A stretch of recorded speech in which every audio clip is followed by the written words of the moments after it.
వైజాగ్లో సీఎం రేవంత్ యాదాద్రి పర్యటన 1500 కోట్ల అభివృద్ధి పనులకు శంకుస్థాపన. బనకచెర్ల ప్రాజెక్టుపై ఏ పోరాటకైనా సిద్ధం, అభ్యంతరాలను కేంద్రం దృష్టికి తీసుకువెళ్లామన్న ఉత్తమ్. కాళేశ్వరం కూలిందన్న సీఎం గంధమల్లకు ఎలా వెళుతున్నారు, అబద్ధాలు చెప్పడంలో రేవంత్ ను ఉత్తమ్ మించిపోయారన్న హరీష్.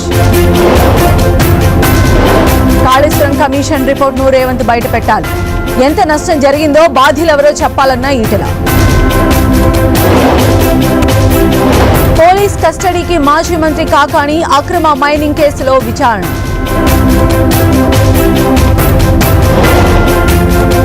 నాలాల ఆక్రమణలపై హైడ్రా స్పెషల్ ఫోకస్, బేగంపేట పాట్నీలో అక్రమ నిర్మాణాల తొలగింపు.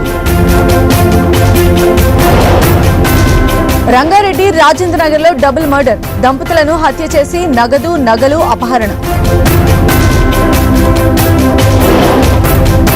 పాక్ దాడి బాధితులకు ప్రధాని సాయం, పూర్తిగా దెబ్బతిన్న ఇళ్లకు 2 లక్షల పరిహారం.